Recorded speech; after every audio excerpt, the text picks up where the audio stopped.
오늘 하나님께서 우리에게 주신 말씀은 역대상 7장 1절에서부터 8장 40절 말씀입니다.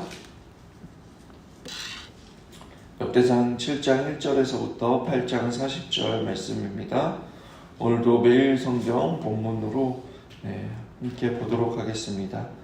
오늘은 14절에서부터 27절 말씀, 그 다음에 8장 1절에서부터 32절 말씀까지 보도록 하겠습니다. 매일 성경 본문으로 보도록 하겠습니다. 14절입니다. 합독하겠습니다. 시작. 므낫세의 아들들은 그의 아내가 낳아준 이스르엘과 그의 소실 아람 여인이 낳아준 길르앗의 아버지 마길이니, 마길은 훈빔과 순빔의 누이 마가라는 이에게 장가 들었더라. 므낫세의 둘째 아들의 이름은 슬로보앗이니 슬로보앗의 딸들만 낳았으며. 20절입니다. 에브라임의 아들들은 수델라요, 그의 아들은 베레시요, 그의 아들들은 다하시요, 그의 아들들은 엘르아다요, 그의 아들들은 다하시요, 그의 아들들은 사바시요, 그의 아들들은 수델라며, 그가 또 에셀과 엘르앗을 낳았으나 그들은 가드 원주민에게 죽임을 당하였으니, 이는 그들이 내려가서 가드 사람의 짐승을 빼앗고자 하였음이라.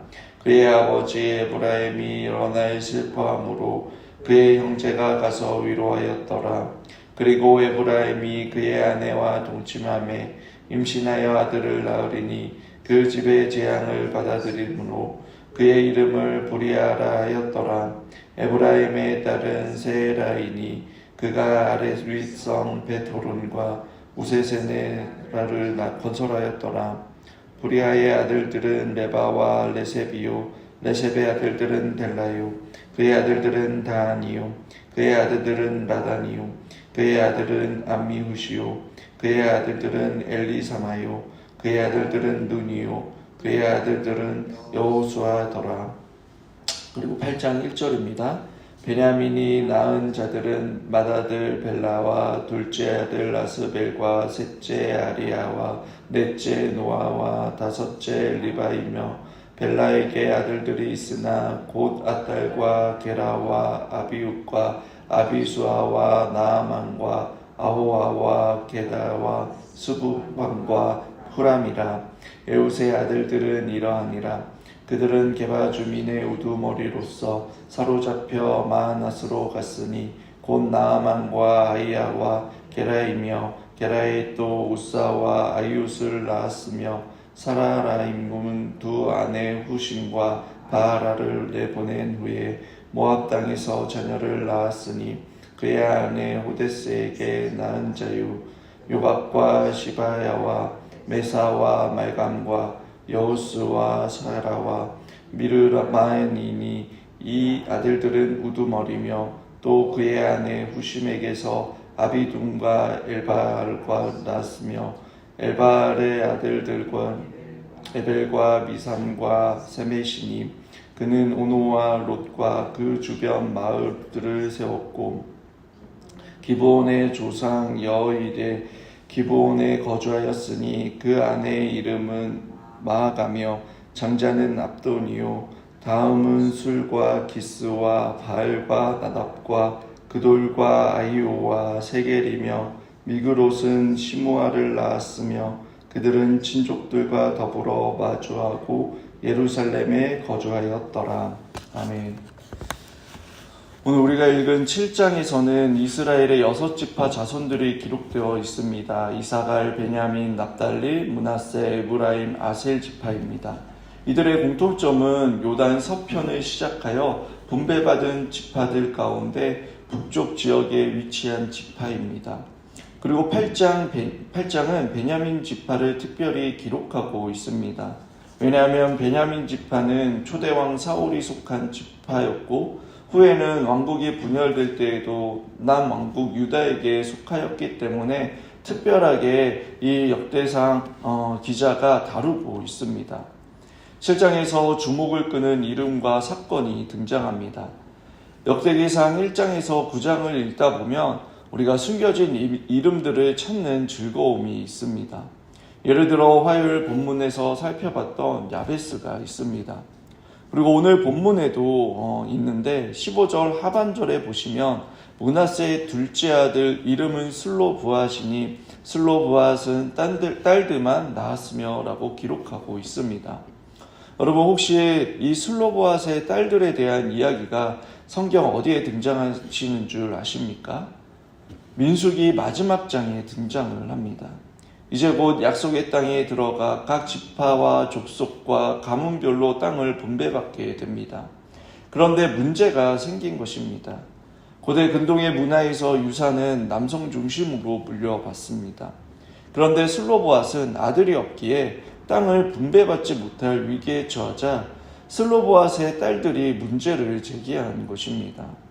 자신의 아버지는 고라의 반역에 참여하지도 않았고 경건하게 하나님만을 믿었던 사람인데 아들이 없다라는 이유만으로 땅을 분배받지 못한다라는 것에 문제 제기를 했던 것입니다. 모세는 그들의 이야기를 듣고 하나님께 여쭤보았습니다. 하나님께서는 그때 당시에 관습과 정통을 바꾸어 아들이 없을 경우 가문의 땅과 기업을 딸들도 물려받을 수 있도록 하셨습니다. 하나님께서는 언약을 소중히 여기고 땅의 기업을 사모하는 그 슬로보앗의 딸들의 믿음을 보시고 기뻐하셨던 것입니다.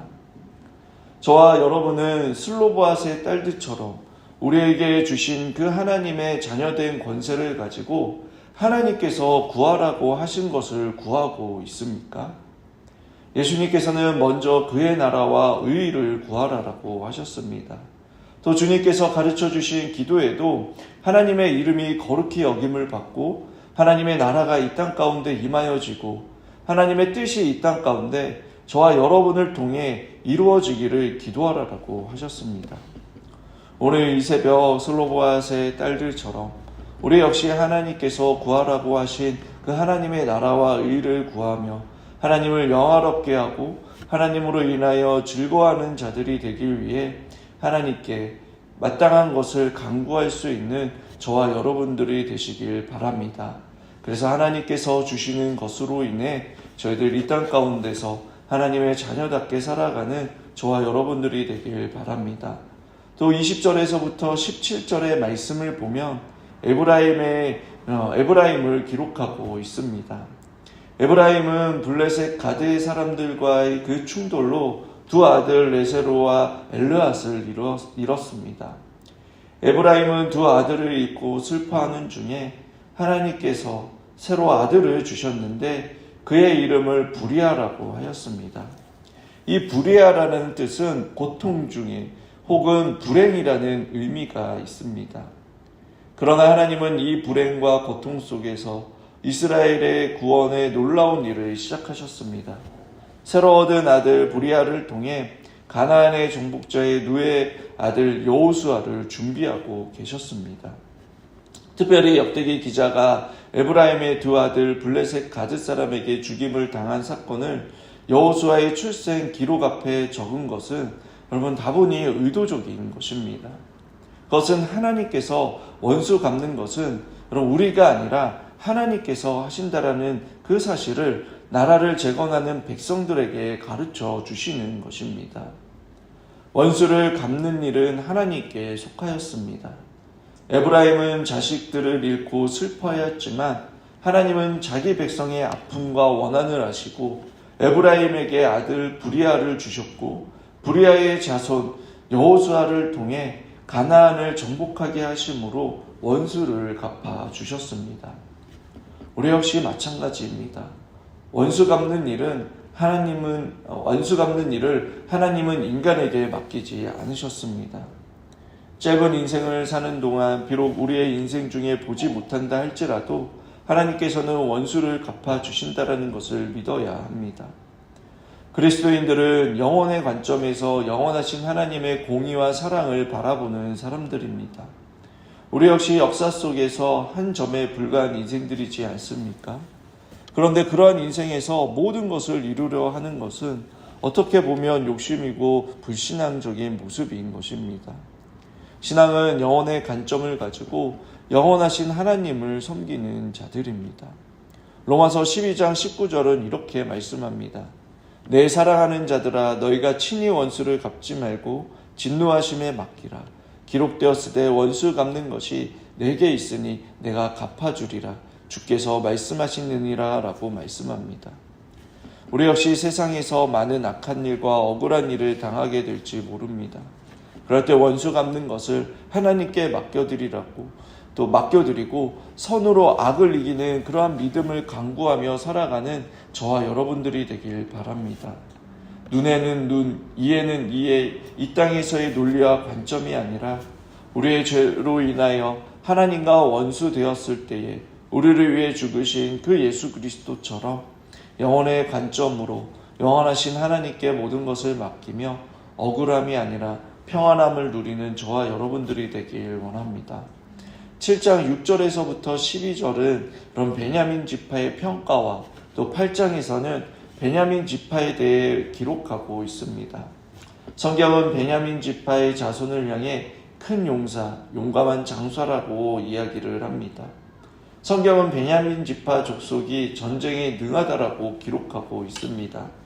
실제로 성경 사사기를 보면 베냐민 족속의 전쟁 능력이 다른 지파 사람들이 감당하기 힘들 정도로 강력했다라는 것을 알 수 있습니다. 그런데 역대기 기자가 이것을 말하는 의도는 이런 포로기 이후 이스라엘 공동체 내에 군사적인 리더십을 가진 지도자가 필요했기 때문입니다. 하지만 이러한 베냐민 지파에게는 전쟁을 잘한다라는 것이 자신들에게는 아픔과 상처로 남아 있었을 것입니다. 왜냐하면 과거 사사기 19장 20장의 말씀을 보시면 그런 베냐민이 속한 기브아 사람들의 죄 때문에 이스라엘 모든 지파를 상대로 전쟁을 벌여 겨우 600명만 살아남았습니다. 또 거기에 더해 이스라엘 다른 지파에서는 자신들의 딸을 베냐민 지파 사람과 결혼하지 못하도록 하여 베냐민 지파가 사라질 위기에 처할 뻔했습니다. 그런데 그러했던 베냐민 지파가 다윗의 시대에는 회복이 되어 그 당시보다 100배의 군사를 가진 지파가 되었습니다. 그렇게 회복될 수 있었던 것은 그들이 이스라엘의 모든 지파와 함께 하나님 앞에서 회개하였기 때문입니다. 하지만 그것에 앞서 회개하지 않았어도 되는 상황이 되었으면 어땠을까 하는 그러한 아쉬움이 있습니다. 여러분, 시대적으로 계속해서 더 깊은 악을 향해 달려가고 있었던 사사시대여서 선과 악을 분별하는 것이 어려운 시대였지만 악을 향해 가고 있었던 사람들조차도 모두가 다 잘못이라고 충고를 지적했을 때에 여러분 그것을 받아들이고 혈기를 부리지 않았더라면 이스라엘도 여러분 동족상잔의 그 비극을 겪지 않았을 것입니다. 여러분, 오늘 본문은 하나님께서 거대한 하나님의 구속 역사 가운데 이스라엘 민족뿐만 아니라 한 지파, 한 사람까지 돌보시며 하나님의 구원 계획을 이루어 가시는 분임을 살펴보았습니다. 시대의 관습과 정통을 뛰어넘어 변화시키는 슬로보아스의 하나님, 억울한 죽임을 당한 아버지의 마음을 위로하시고 복수하시는 에브라임의 하나님, 또 희망이 보이지 않을 것 같은 베냐민을 용서해 주시고 회복시켜 주시는 그 베냐민의 하나님, 그리고 소멸당할 뻔한 그 베냐민 지파에서 여러분 열방을 향한 이방인의 사도로 부르신 바울이 출생하였습니다. 오늘 이 새벽 아무도 주목하지 않고 알아주지 않는 이곳에 모인 저와 여러분이지만 하나님께서는 저와 여러분의 그 작은 기도의 소리에도 귀를 기울여 주십니다. 멀리 하늘에 계신 하나님이 아니라 지금 이 시간 우리와 함께 하시는 나의 하나님, 우리의 하나님이 되어 주십니다.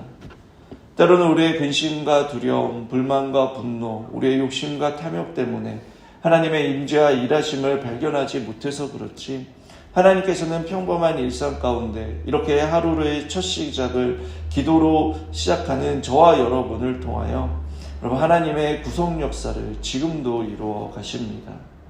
우리의 기도가 결코 땅에 떨어지지 않고 성도들의 그 기도를 통해 하나님께서 일하여 그 하나님의 뜻을 이루어 가시는 것입니다. 오늘 이 새벽 우리에게 주실 그 하나님의 기업을 여러분들 구하십시오.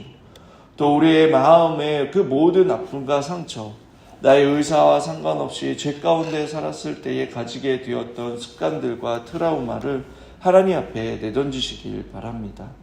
하나님께로 돌이키십시오. 그래서 새 마음, 새 영혼이 되어 하나님의 형상으로 회복하는 저와 여러분들이 되길 바랍니다. 또 우리 공동체가 그 복음의 진리의 말씀과 성령의 하나 되심 가운데 건강한 공동체가 되어서 이 땅에서 복음의 전초기지가 되길 주님의 이름으로 축원합니다. 오늘 우리